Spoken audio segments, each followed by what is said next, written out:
Welcome to your mom's house.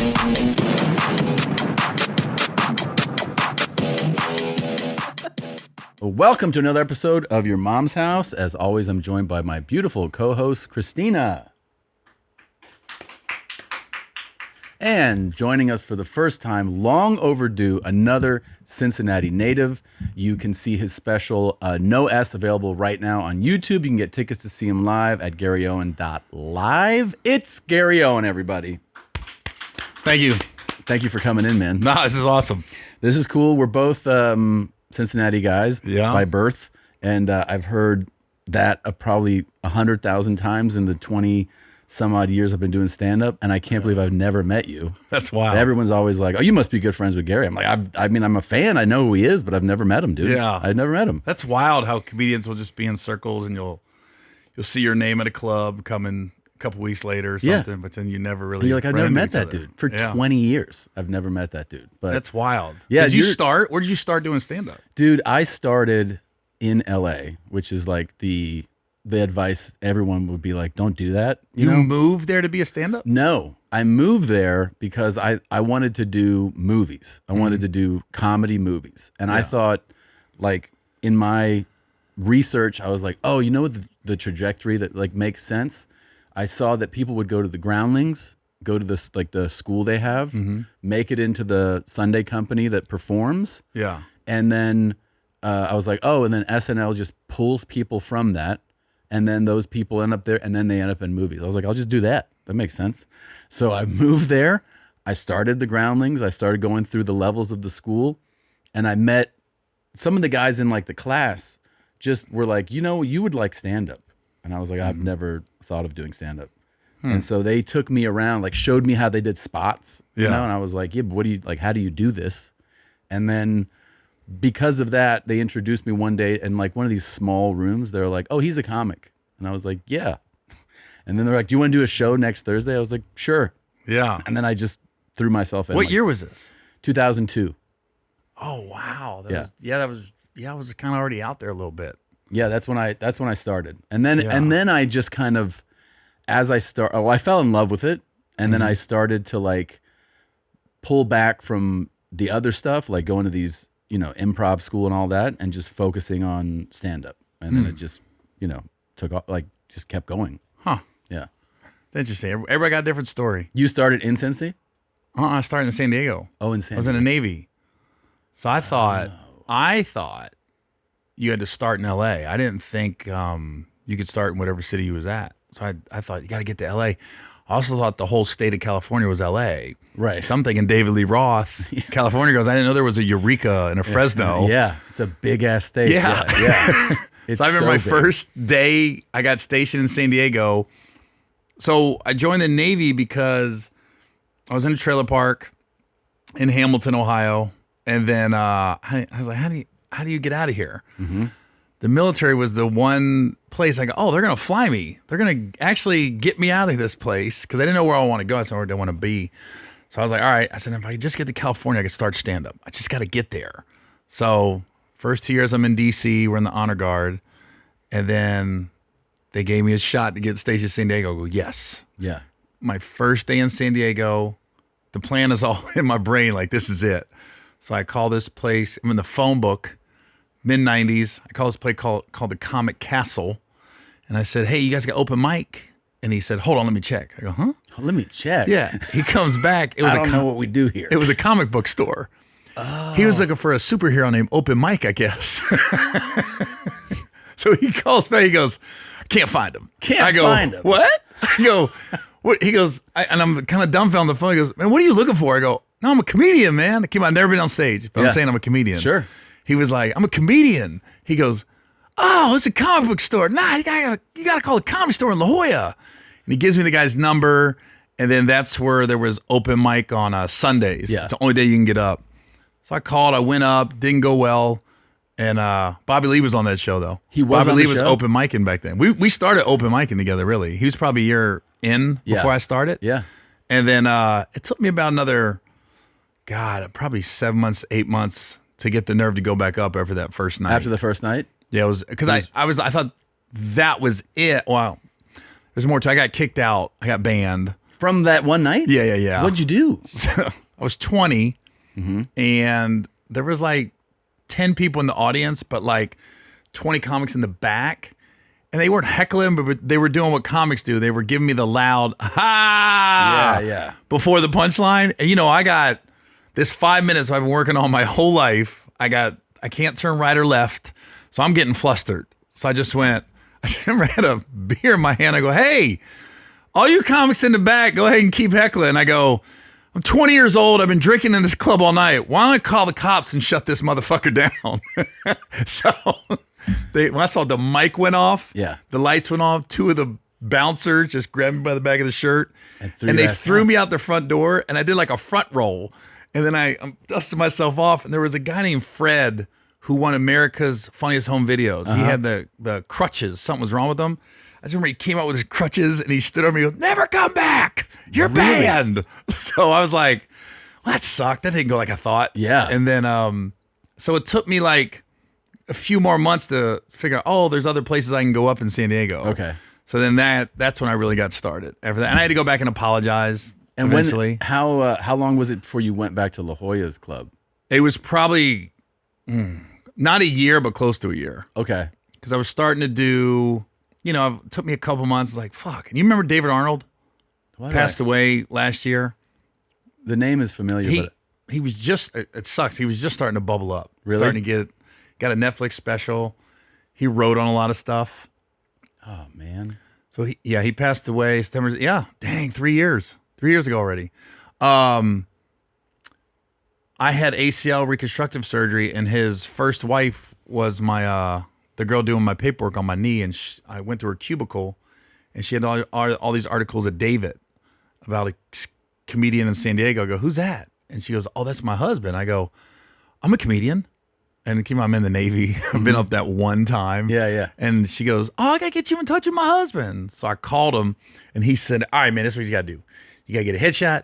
You got to get a resume. You got to get a bio. And you got to get some time on a VHS tape. You got to send out to the clubs. And I go, so I get a headshot. I get a bio. I got a fake. Everything's fake. Yeah. And I'm still in the Navy, and I'm sending it out to all these clubs all across the country with no VHS tape, hoping they'd call back. Yeah. And so I kept calling him every week, and he wouldn't return my calls. I'm like, man.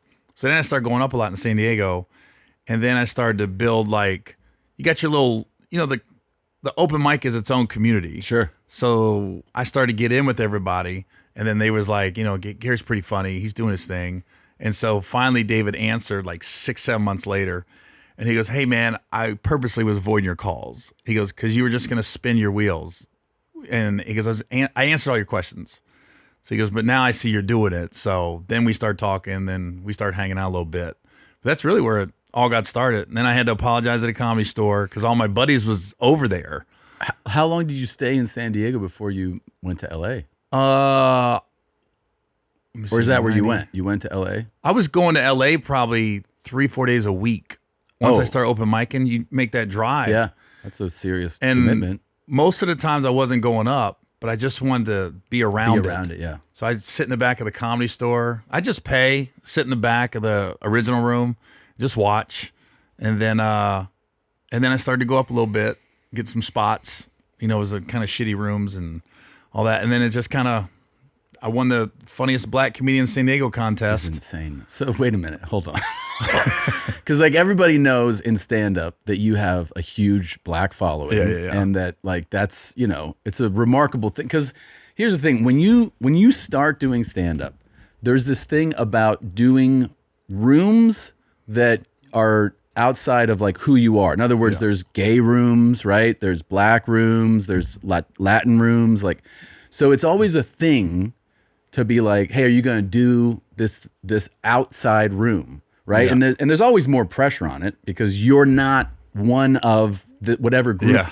So you always have like a little more anxiety, a little more like focus, right? You're a little like, hey, I mean, fucking, I hope this goes well. And people would always do this thing like, are you going to do the black rooms especially felt like they were always the highest stakes because you already knew instinctively that there's a standard that they're going to let you know if you suck and it's Immediately. gonna feel different than like a white club. It's gonna feel different. And then if it goes well, it's gonna be euphoria. It's gonna be a whole other level. And it's like I just in LA, I did the Comedy Union, which is on Pico. Oh yeah. Ends, that was his name. And all black rooms. And then I would open sometimes in the club system for like black comics who had all black followings, basically. Like everything like Witherspoon, Tommy Davidson. I went out with Charlie Murphy a couple of times. So you were always like, all right, like fucking dial in for this. But was it from the jump? Like you were just like, I'm in these rooms, I'm just doing this? Well, when I got kicked out of the Comedy Store, that first time I ever went up, I was telling like some black guys I was in the Navy with how it went. I go, man, that did not go like I thought. I thought I was about to get discovered that night. Right. Right? And you were funny amongst your Navy friends, right? Yeah. Like, everybody knew. Like, I never had nobody be like, you're crazy. It was like, I can see it. You're funny, Owen. Yeah. And I could always make the black guys laugh too, which was key, especially on the ships, because when you're in the middle of the water, everybody sits in groups. Like the Filipino guys are here, the Mexican guys are here, the black guys are here, white guys. I always sat with the black guys because I like football and basketball. Right. I want to talk. I didn't want to talk race cars or how I hate it. I hated my wife shit type shit. White guy The white shit. guys were really bad at that. Like, I got fucking I wife, hope she's man. dead when I get home. Yeah. The next great touchdown is coming, and thanks to DraftKings Sportsbook, you can bet on it. I've teamed up with DraftKings Sportsbook to give new customers a massive offer this football season. Right now, new customers who bet just $5 will get $300 instantly in bonus bets and $200 off NFL Sunday Ticket from YouTube and YouTube TV. That's $300 in bonus bets plus $200 off NFL Sunday Ticket from YouTube and YouTube TV, all for placing your first $5 bet. Maybe you've got your eye on the next breakout quarterback. Maybe you're feeling a big game-changing interception coming. Whatever it is, DraftKings has you covered. Every Sunday is a new story. Breakout stars are born, rivalries ignite, and one play can change everything in the blink of an eye. Sign up now using my promo code MOM. That's MOM. Only at DraftKings Sportsbook. Bet $5, get $300 in bonus bets and $200 off NFL Sunday Ticket from YouTube and YouTube TV. The promo code is MOM. Gambling problem? Call 1-800-GAMBLER. In New York, call 877-8-HOPE-NY or text HOPE-NY 467-369. In Connecticut, help is available for problem gambling. Call 888-789-7777 or visit ccpg.org. Please play responsibly on behalf of Boot Hill Casino and Resort in Kansas. 21 and over. Age and eligibility varies by jurisdiction. Void in Ontario. Bonus bets expire 168 hours after issuance. For additional terms and responsible gaming resources, see dkng.co/audio. It's like, I don't want no part of this. Yeah. So I'd always hang out with the brothers. We could talk shit about basketball. And if you're the one white guy, obviously, I would always dig on them, Larry Bird or, Joe Montana type shit. Yeah. So they're the ones that told me about the Black Nights in San Diego. They go, dude, you can go here, you can go here. So with the mainstream rooms, which is the Comedy Store, and I didn't know anybody else over there, I didn't know where to go. But the black guys told me where to go. So I was like, oh, I can get up 3-4 times a week? I go, I just want to go up. Yeah. And I was so naive, I don't even realize I'm in a bad neighborhood. I'm just driving in. What's the address? Going in. What's up with all these window bars? Doing it. Yeah. I'm not just nothing, you know? Yeah. There's a lot of liquor stores out here. Yeah. So then that's what really got me into this, quote unquote, the black world. And then at the same time, when I started going to LA, I did the whole wait in line for 3 hours to open mic at the Comedy Store. Yeah. And when I finally got selected to showcase for Mitzi Shore, the time I went up, I'll never forget, it was 4 girls and me. We were the 5, and I was the 5th at all of them. When I went up to do my 5 minutes, I looked in the back of the original room, and Mitzi's like talking to the other 4 girls, paying no attention. That's how mine went, by the way. And I know it sounds conceited, but I clearly had the best set that night, right? So I was like, I should be good. And then when they called me a couple of days, like, yeah, Missy doesn't think you're ready. I went, what? And then, like, I don't know what happened to the girls, but I was just like, I told myself, I'm never going up there. Yeah. And I never have. Never? Just the black nights. I would do the Comedy Store. I would do the main room the on booked- Fat Tuesdays. Yeah. But Guy Torrey was running Fat Tuesdays at the time. So he'd always give me a spot like once a month, once every 6 weeks. So I'd drive up and then I'd go do it. And then I'd finally end up moving over there. But that's really how I started doing all the black rooms. Yeah. And then San Diego had really good for the funniest black comedian San Diego contest. And I won it. But it was a fiasco. It wasn't like the top of the top. It was really Chaos. bad. Yeah. And everybody was doing jokes I'd heard. I was like, A I've heard lot of towels. Yeah. a lot of music cues. Yeah. So I was like, oh, this is kind of, it was a landslide. It was bad. And then there was a guy named Militant, Daryl Littleton, who was a producer of Comic View. And he also went up. So he's the one that got me the audition for Comic View. I got on. And all this is like within the first 2 years of me doing stand-up. This is like 96 to 98. And then I got on Comic View and I ended up winning the whole thing. So that got me the host of Comic View. That's insane. And that's when I started going out to nightclubs and headlining. So I was still in the Navy when all this was happening. Still in the Navy? Because I was driving up to LA. Yeah. I wasn't doing any road gigs. And I remember the only time I ever featured for somebody, his name was Chaz Elsner at the El Paso comic strip. And they said, we're going to pay you $500 Wednesday through Sunday. Nice. You got to get here. Yeah. And we yourself got a up. comic condo. Yeah. You know, the three of us, me, Chaz, and whoever the host was at this comic condo. And I thought, how are they going to make money? That is so much money. I really thought that. Like $500? How you guys going to make money? Damn. I took a couple days leave. I drove Wednesday morning, drove straight to El Paso, got there like a couple hours for the show.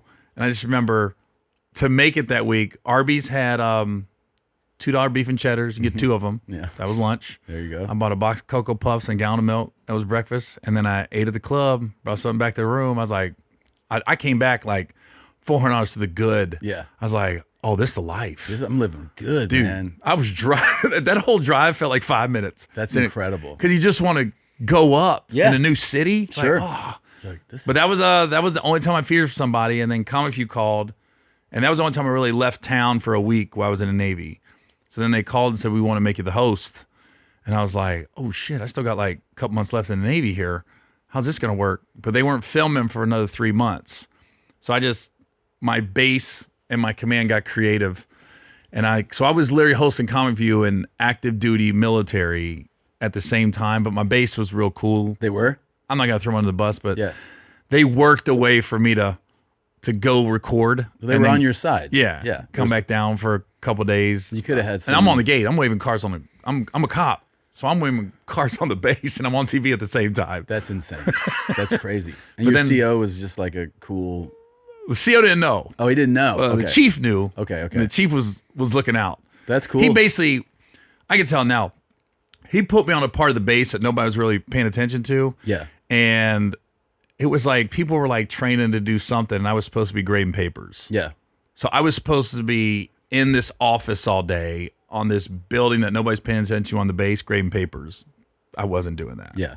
But that's what they thought I was doing. I wonder, as somebody who has like conquered this in doing these rooms and stand up, what would your advice be to like a white comic who's in it for a few years, like he has his act together, has his time, whatever, 10 minutes, whatever it is, and he's like, I'm going to do a black room tonight. Like, do you give him any advice in any direction? No, I say be you. Just do yourself. I saw when I first started coming up and doing Fat Tuesday, you didn't see a lot of white guys going up. I was like the only one. I saw Sebastian go up and destroy. Being himself. But he did the Jamie Foxx thing from Ray. He turned the spotlight on him.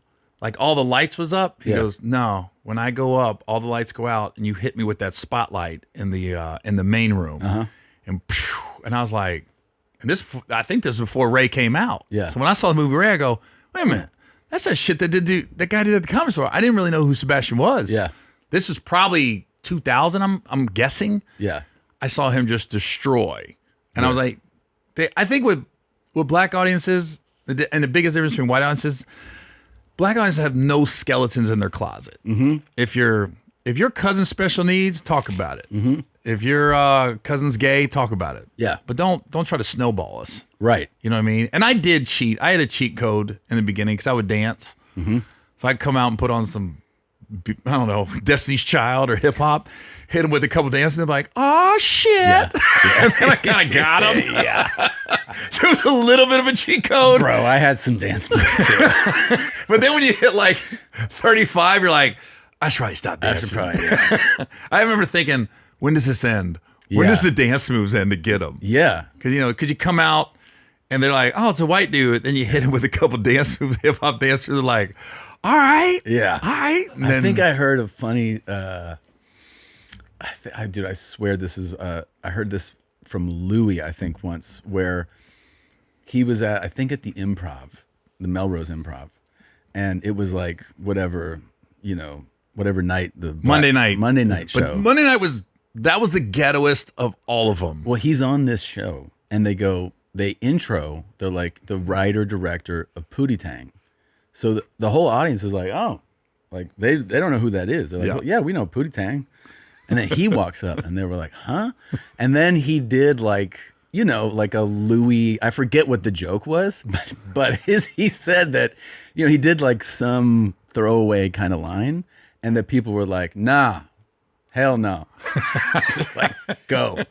Well, what? I will say, to go there, like, someone like Ralphie May or like Lewis, some guys are like, I don't know, they kind of go there with the race stuff a little bit. Mm-hmm. You do have to build some kind of rapport. You have to build before something, you go in. Like I could get away with a lot more than a lot of people. Yeah, they know you. Yeah, they trust you. Exactly. Yeah. I think sometimes because there was always a story about Ralphie May on this thing called the Tom Joyner Morning Show. Had this big cruise every year. Mm-hmm. It was just all black people on the cruise. Yeah, and I did it 5 or 6 times. Always went great.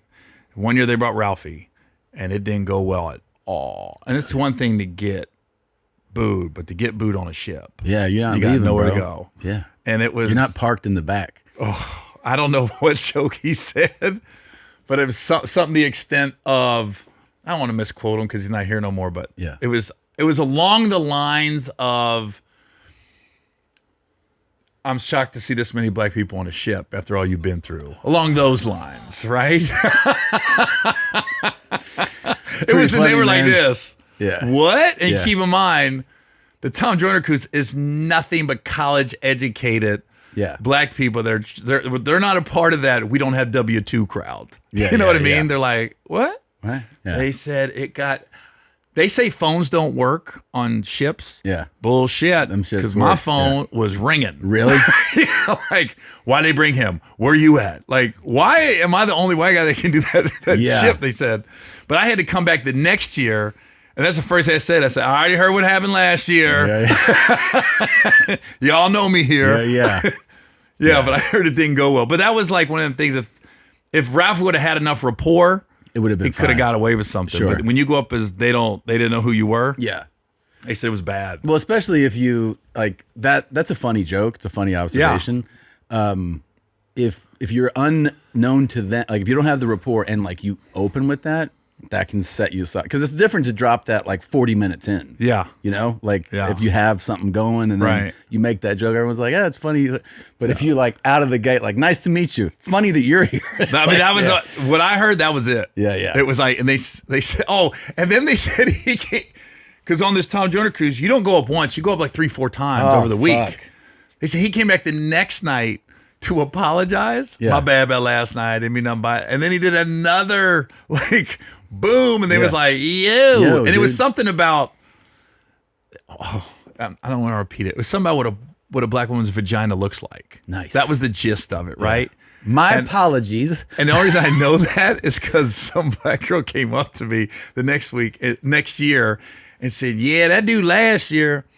I don't know what he was talking about. He was talking about what a black woman's pussy. What the hell? He know what a black woman. I know you know, Gary. I know you know.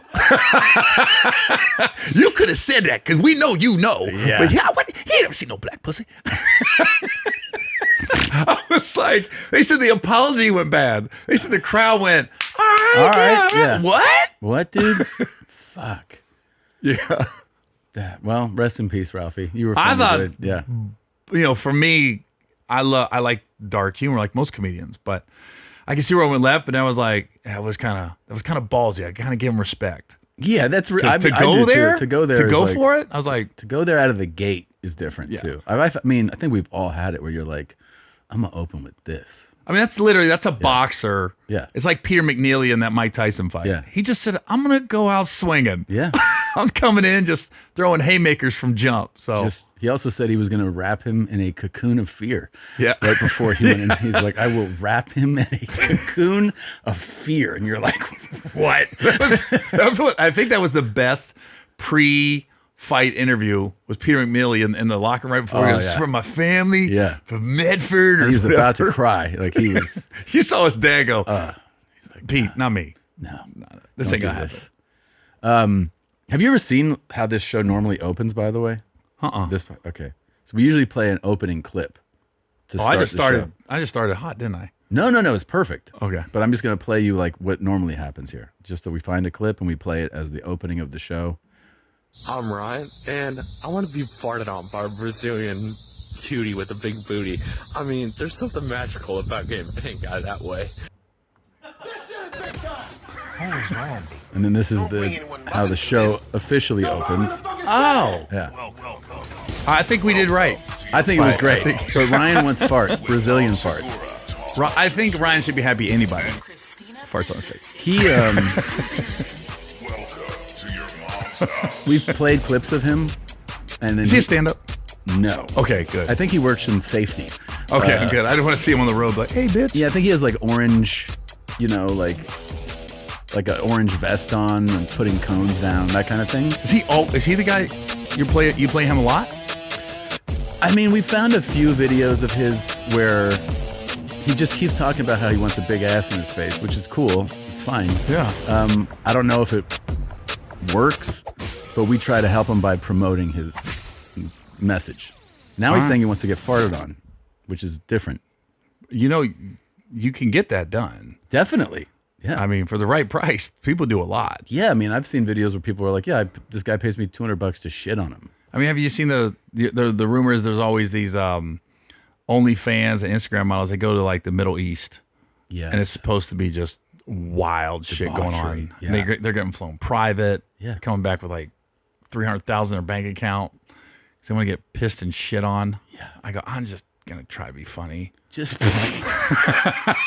also, Just it's try like to tell jokes. the mindset of like being some Middle Eastern, multi-million billionaire, and you're like, yeah, I've done all the stuff that you guys turns you on. It's boring to me.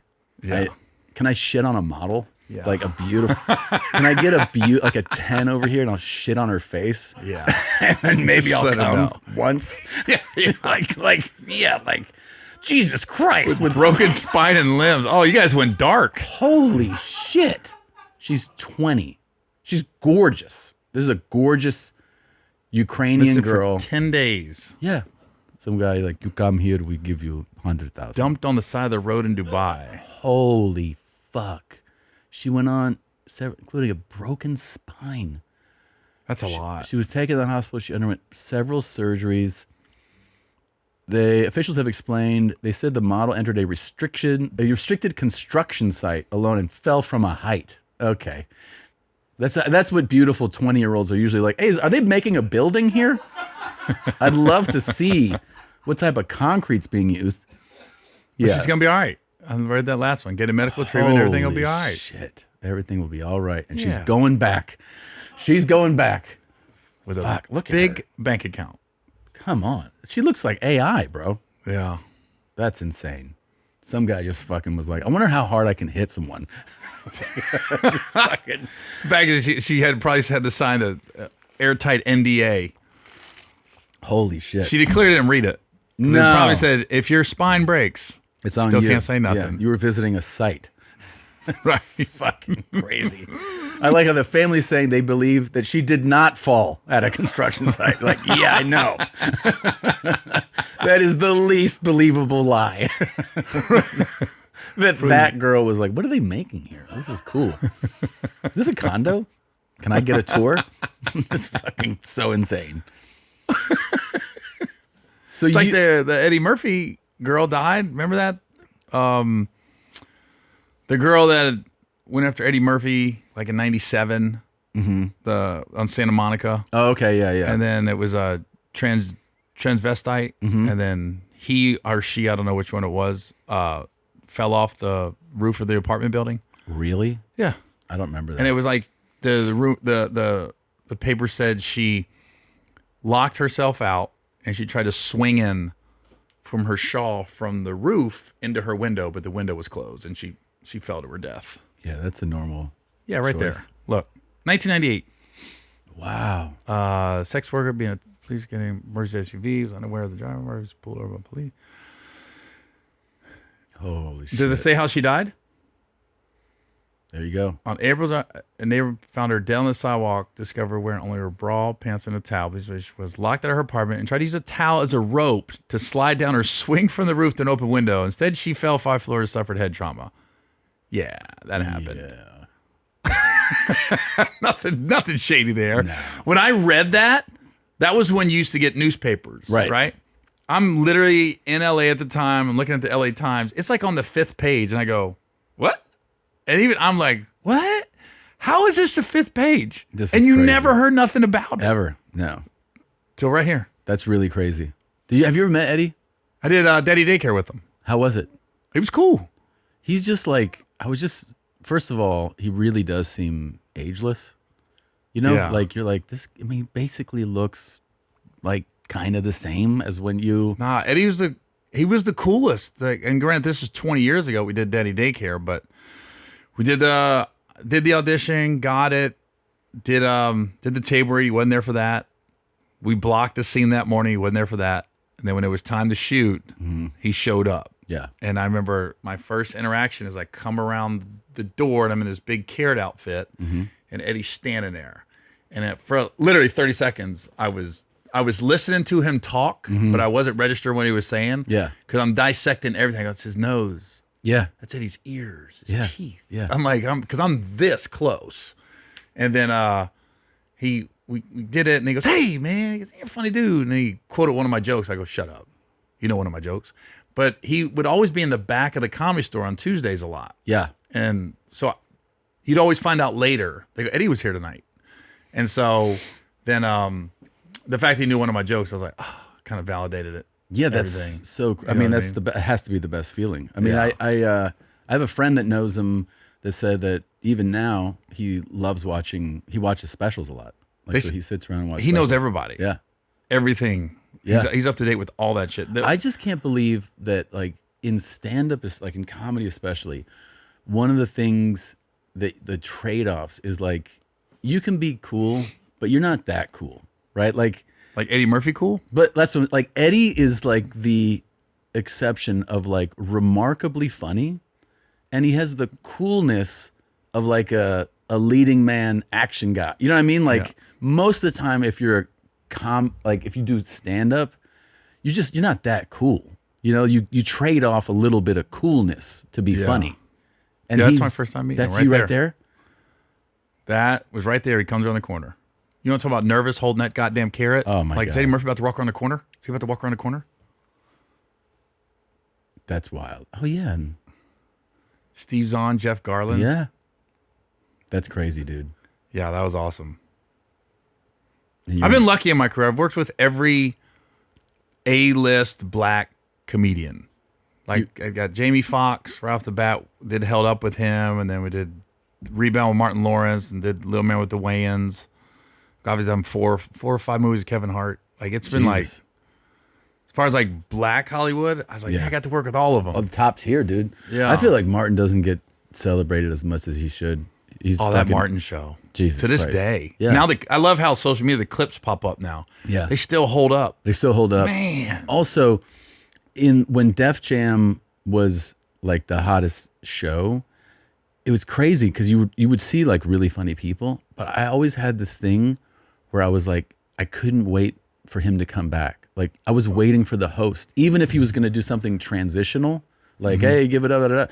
He was, because he was so charismatic and so funny that even 15 seconds of him, I was like, yeah, that was awesome. Like He was the original crowd work. Dude. You never, I always said like the Def Jam that struck me like, oh, the media can portray somebody one way. They can be completely different. Remember Derek Coleman from Syracuse and Detroit and all that? They always act like he was the biggest asshole.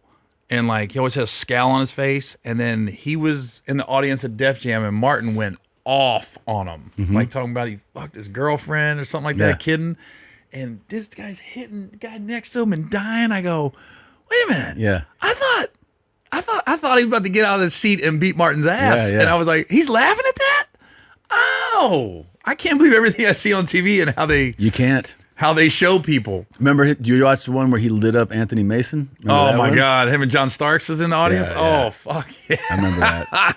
It was There's so many fun. good ones. So many good ones. But he was like, dude. It wasn't the same after he left. And this is no No. disrespect to Joe Torre, or then they brought it back years later with Mike Epps and DL. It was never Not like what those Mark- first 3 years. No, that was incredible, dude. That was the Yeah. best run. Yeah. Where'd you shoot? Because you've done a bunch of specials, but the what's it called? The S? No S. No S. Where'd you shoot it? San Jose at the Improv. Oh, that's a beautiful room. Yeah. Well, this one came about. It's crazy how it came about because you know how stand-ups are. You work so hard for your hour. Yeah. When you're gonna get it. And I go, all right. So Friday we shot this one called Broken Family that's on YouTube. And then Saturday morning we did 2 episodes. I mean, we did 2 shows Friday. And then Saturday I woke up, I was talking to my manager, we was at a coffee shop, and I go, yo, did we get last night clean? And she goes, yeah. I go, I think I got another hour. I think we can do it. What the fuck, man? So she Seriously? was like, yeah, she goes, all right, let's write it down. So we're at the coffee shop and I'm just writing bullet points down, right? Yeah. I go, I got this. I said, I think I got it. So we taped, I remember it was 1 through 12. We taped 12 words. So on the stage, in case I got lost, because I was so focused on the other hour. Sure. I know this new hour, but I knew I had like I only had to get through like 45 minutes because I had this joke about Undercover Boss that was like 15 minutes long, and it's in this special. And I had shot it for my special like 2-3 years ago for Showtime. And Showtime said, you got to take that joke out because they're Showtime and Undercover Boss are both under like the CBS umbrella. Mm-hmm. And that was one of their most profitable shows. And they said, so I go, really? I said, I'm making fun of it, but I'm not putting it down. Yeah. I thought that was a little much. Yeah. So I told Lisa, that's what made me think of it when I woke up Saturday morning. I said, yo, I still got the Undercover Boss bit. We never aired it. Yeah. I can do it. And then she was like, she's all right. So we just came up with the other 45. And honestly, it came out way better than what I thought. I thought, let's just wing it. And if we don't use it, we don't use it. But it came out. I got done with the hour. I go, that felt good. Then we did it a second time. It felt good. So I ended up getting 2 specials for the price of 1, basically. That's insane. It's insane as a comedian that you were capable of doing that. That is, I mean, unbelievable, dude. But here's what's funny. Yeah. It's the same outfit. It's the same stage. Because You wear the same shit on both? Yeah. That's funny. Because I've only brought, Yeah. I brought that shirt twice. Yeah. I brought 2 pair of jeans. Yeah. Because you got to switch Friday, Saturday. I was Yeah. like, if you watch Broken Family and No S, it really could be a 2-hour special. Sure. If you But wanted that's to still edit it. so impressive that you could do that. I mean, that's wild that you just had another hour sitting in your head. Like, yeah, I could do this other tonight. Yeah. Crazy. Yeah. But I mean, it came about because of the Undercover Boss bit. I was like, that's what the catalyst was. I can do that tonight. Undercover. Oh yeah, the reality show, right? Like Where the boss goes in, Yeah. they hide they out. put him a wig and a fake nose. Yeah, but and that he's was the gist of the joke was like the going through COVID, you start watching a bunch of shows Sure. you wouldn't watch. Yeah. And I go, it ruined Undercover Boss. 'Cause I used to like it, but it always ends the same. Yeah. It's the same. It's always a sob story, and then they're gonna overreact. They're He's gonna like, give I you. know you work in the warehouse and you have 3 kids that Yeah. are in college, and We're gonna pay for them to go to college. and then they have to do the thing to the guy that was kind of a dipshit. Yeah, They have to yeah, be right. like, the way you talked about women's tits was really offensive to me. Here at Hooters, we have a Yeah, standard, We have a standard. and you didn't meet that standard. Don't disrespect them. So you can get fucked. And you're like, oh wow, what a great guy. Yeah. Yeah, look at this fucking guy. Jesus. I don't think the show's on anymore. Is it not? It I had a don't good think so. run. Yeah, it had a That's a great real run. good run. I think we had we auditioned for a movie. I think you got the part. because I got called back like 2-3 times. You know how you go up for a movie and then you watch it and you're like, I think that's the part. Did you do a movie with Mark Wahlberg? Yeah. Some family movie? Yeah. Yeah. Yep. Yeah, they kept calling me back. And then they go, and then, you do an audition and then you're like, just put it to bed. Yeah. But then when they call you back, you're like, what? Yeah. That's, that's us there. Yeah. That's on the set. Yeah. You were the dad, right? Didn't you have babies? Me and Alan Rachel, the girl there, we were a couple that was I was Mark's brother-in-law, like the girl and Rose Instant Byrne, Family. sister. Yeah. Instant Family. Yeah, the Well, that's your audition tape? I have no fucking idea. Hysterical. I did mine in my basement. I was living in Cincinnati at the time. I found out that they also almost cast Paul Hauser for that role too. Oh, really? I can see that. I was like, oh yeah, he's way better choice. That was like David Koechner? Yeah. So I did a movie with him, and when I sat down with him, I go, dude, you've like killed my movie career. I go, why? I go, you've got like 3 parts, bro. Yeah. Like iconic parts. Yeah. That I went in for at the time, like Anchorman, Sure. Whammy, and then when you watch, you're like, why didn't I think of that? Yeah, he's great. Fuck? He's great. No, he's really good. Really good. Yeah. Super funny guy.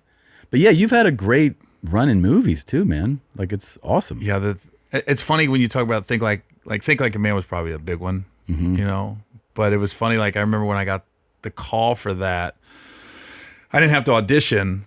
That's the best.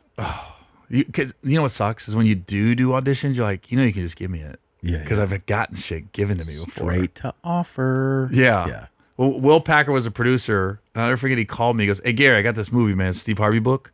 He goes, "I need a white guy that can hang out with black guys, but not try to be black." He goes, "But I need somebody that can kind of give it to him a little bit on the low." I was like, "All right." Yeah. But I remember, and I could be wrong, but I remember we were talking about casting. They said there's 2 white guys. Chris Pratt was in the running for one because he wasn't who he is now. Yeah. Because I remember when his name came up, I went, "Who's that?" And they were like, "The guy is on like Modern Family or not Modern Family, Parks but, and Rec. Parks right? and Rec. Yeah, he's on Parks and Rec." I go, "Oh," and I looked at him. I go, "Oh yeah, that guy's funny." And then I went, "He looks a lot like me though." And then they were like, "Yeah, we're going back and forth with the studio." He goes, but Will was like, "I'm going to bat for you." I was like, "All right." So I think Chris ended up all right. Yeah, things worked out. Yeah, he's good. He's real good now. Yeah. That's incredible, bro. Like you want to play a game with me real quick? Sure. All right, throw your headphones on. So this is so many people have done this game. Okay. It's called Tom or Black, and it's a voice that you'll hear, and you have to vote whether it's me or a black guy. Okay. Right? I should crush this. I mean, there's a lot of pressure. I should. Yeah. You should just. Okay, here we go. Well, this is the intro to the game. Let's see. This episode. I'm the one that had the elephants roosting in trees. Shit, man, that's Tom Segura. Okay, so here we go. I left a wallet there. You can also ask for repeats of it. Did you speed that up? No. Say it again. Okay. I left a wallet there. That's a black guy. So he'll keep score in there. Okay. Don't compliment that bitch. That's a black guy. Okay. Fuck with my ass, man. That sounds like Dave Chappelle. I would say Fuck black with guy. my ass, man. No, that's you. That's Tom. Here we go. God damn it. That's you. Quiet, he came through. Black guy.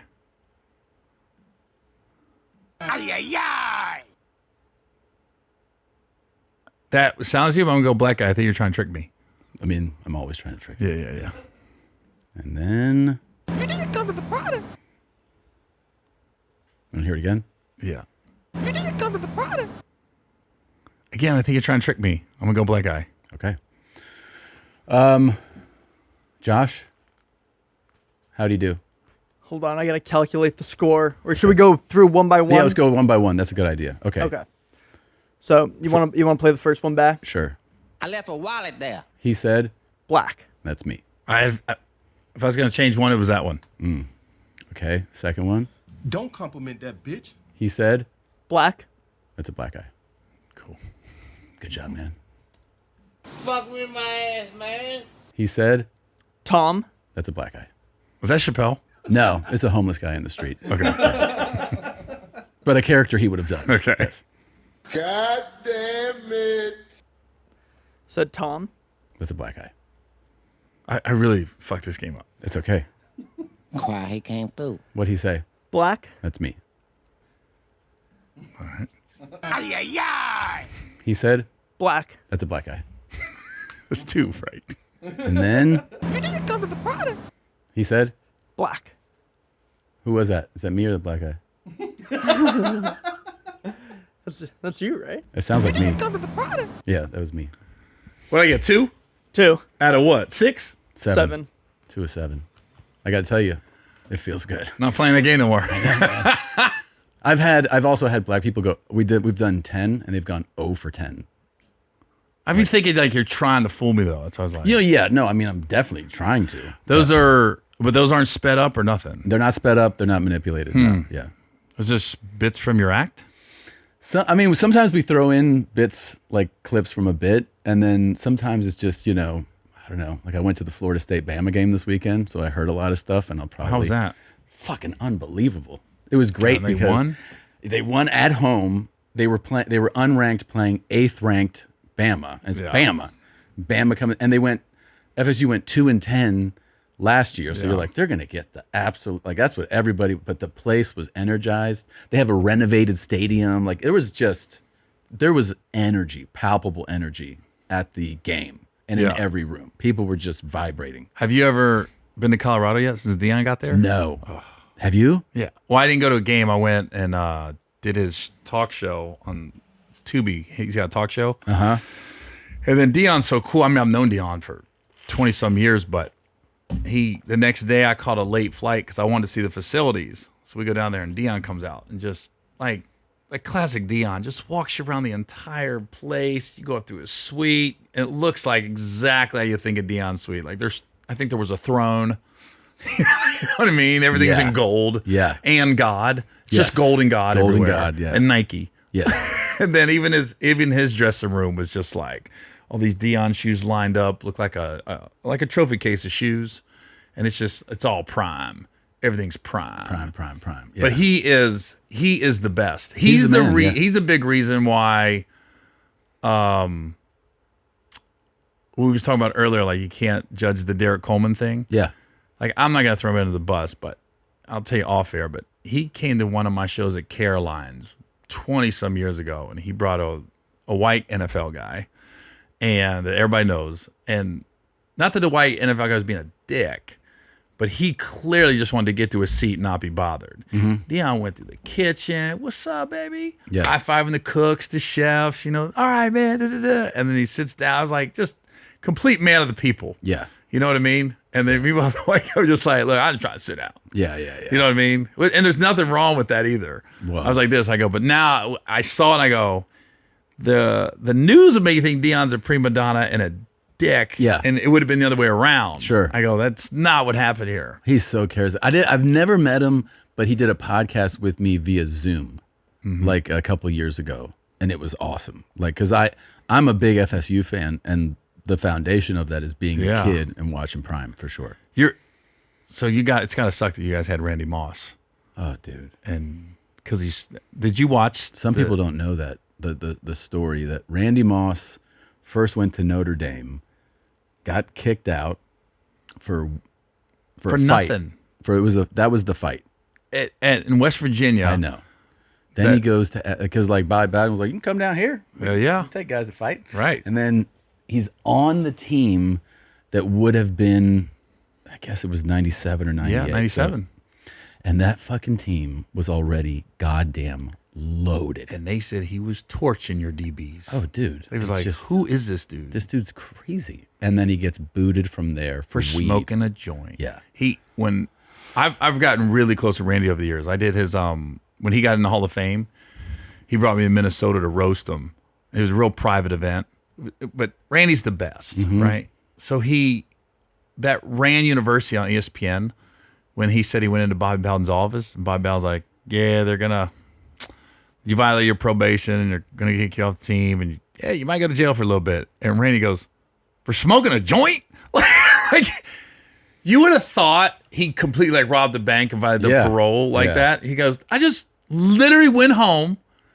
My boys was sitting on the corner at this gas station, and I took a hit of a joint, and then I know. It was so ridiculous the way they treated him. For people that watched games in that era, that means it would have been Peter Warwick and Randy Moss running routes. I mean, they were already dropping fucking crazy points on people. They were so dominant in that time. You had the old quarterback back then, right? Yeah.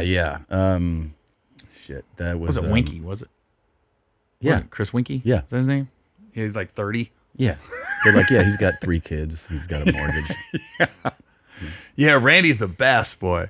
I met him at the Brady roast. He was fucking, he was awesome. No, I told a buddy of mine one time, when I go to Charlotte, he'll come scoop me. We'll go get something to eat, right?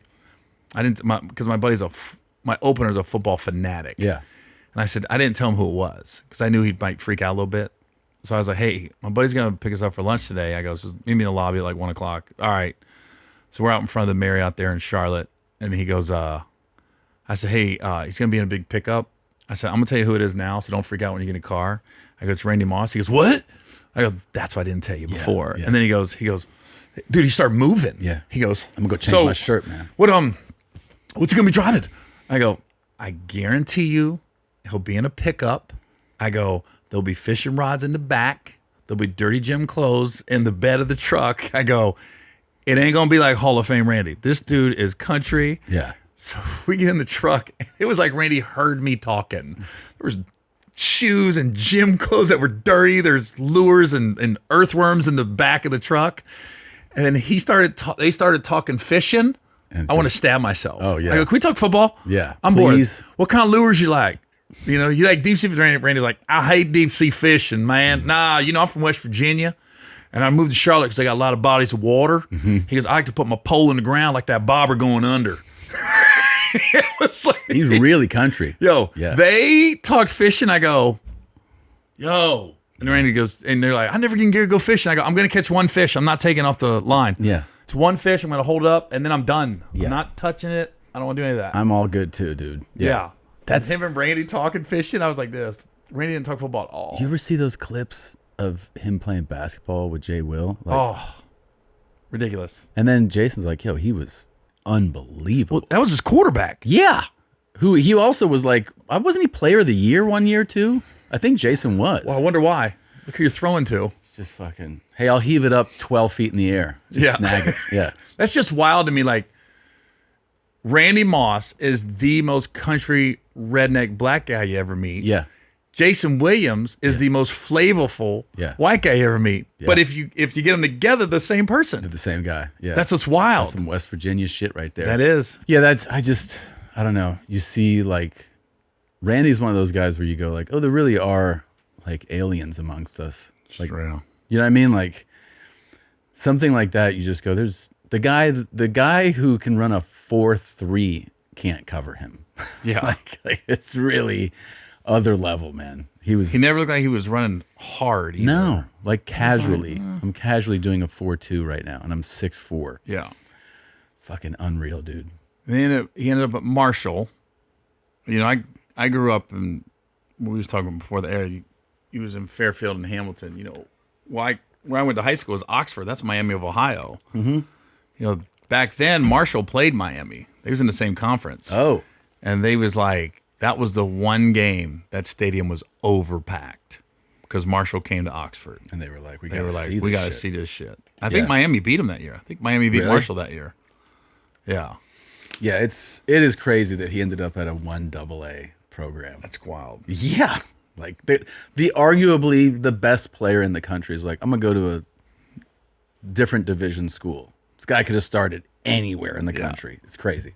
Yeah. You still a big sports fan though? Yeah. I'm a Bengals guy. Football, NFL football is my thing. So I'm a diehard Cincinnati Bengals. That's nice to hear.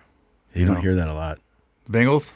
Yeah, I mean, then we got George Clooney. I always pull for the Bengals because I still have that affection. Oh, that was my first thing. You know what I mean? Like my dad's favorite sport was football. So we watched a lot of college ball and then NFL. And Cincinnati, like that was the first game I ever went to. And then when we left Cincinnati, we left in like the winter, I think it was the winter of '88. We left the year they went to the Super Bowl. Yeah, Boomer Esiason team. Yeah, Icky Woods. Yeah. Who I ran into, by the way, on a flight.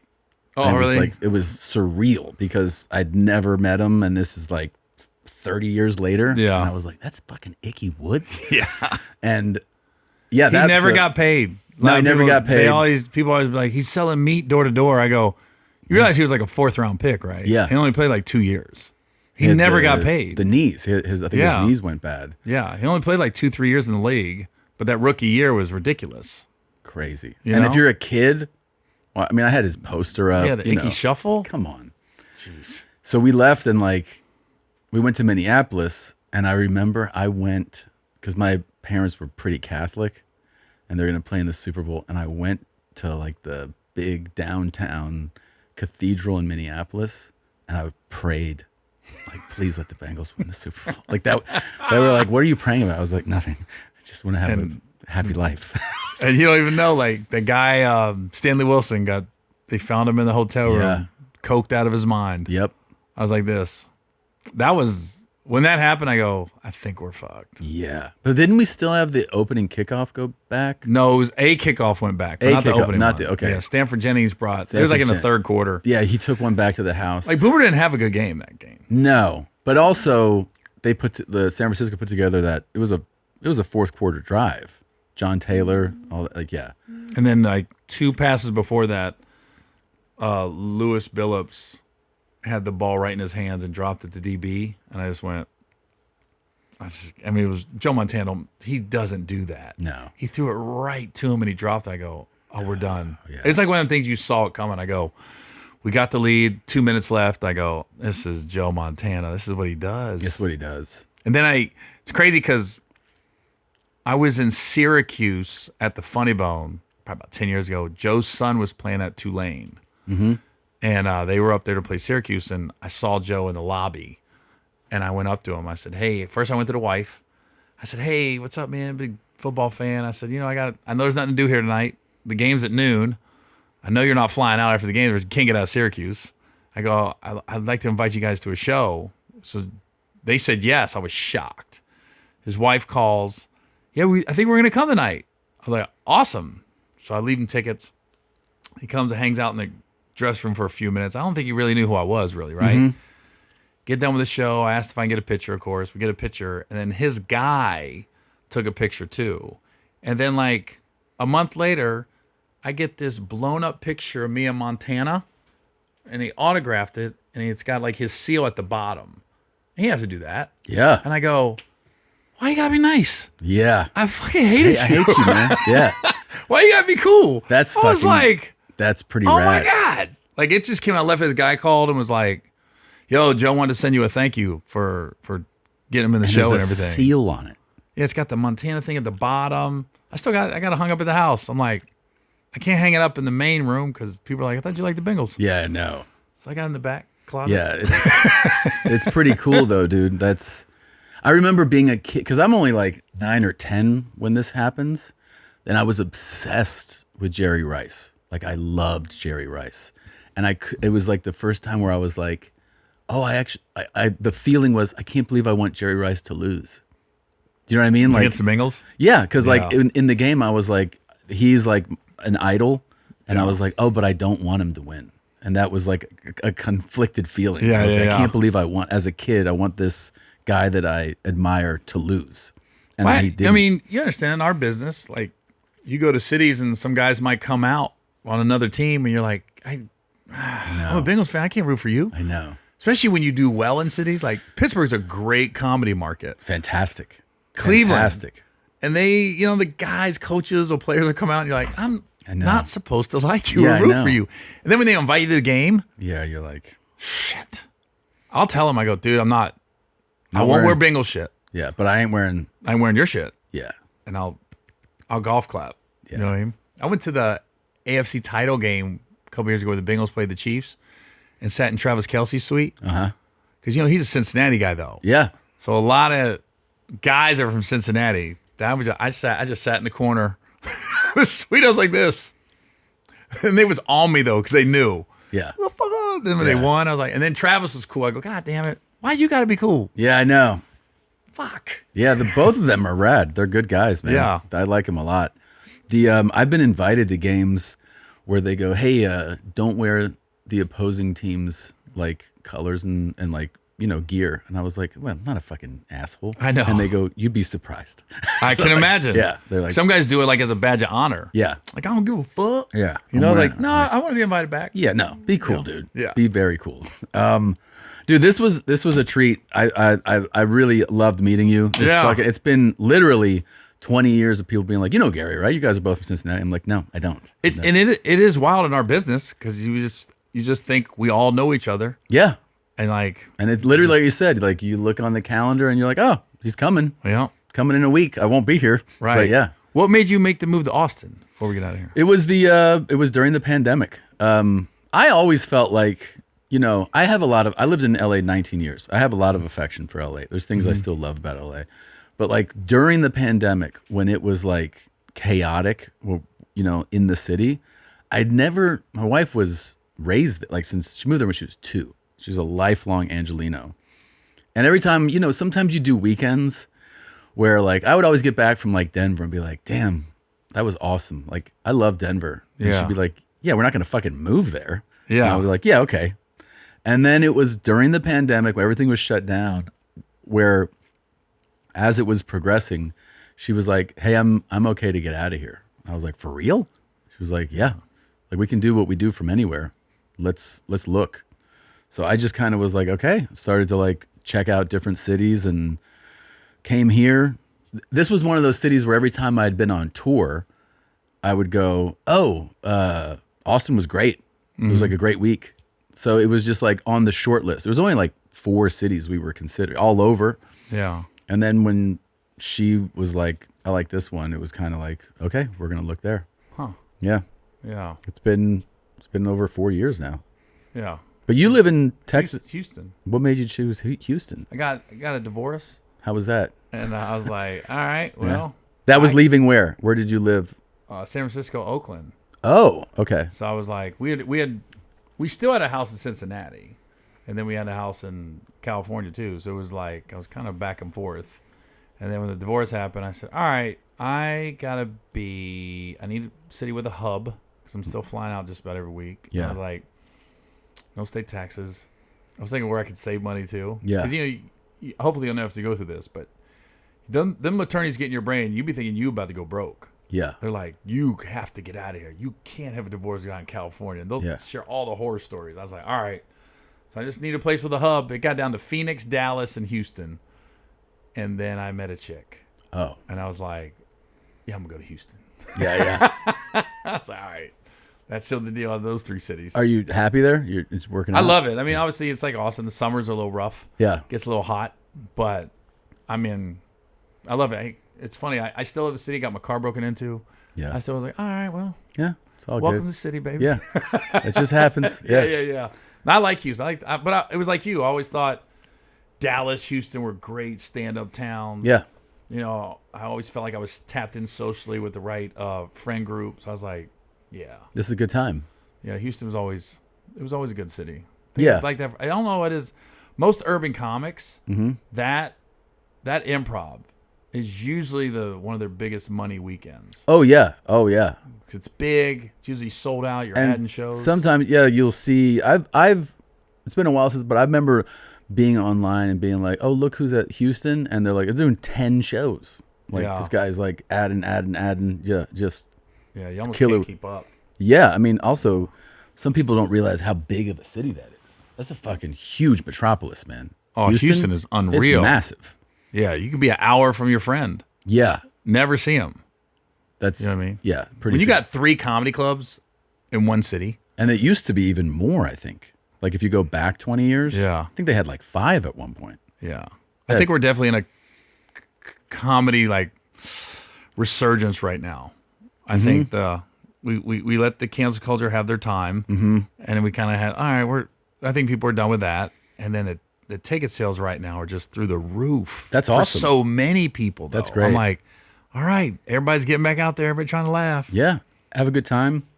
It also means that people are spending money, Yeah. which is usually encouraging. It's fun. Yeah, I think I've always heard like the one thing that recession does not affect is stand up.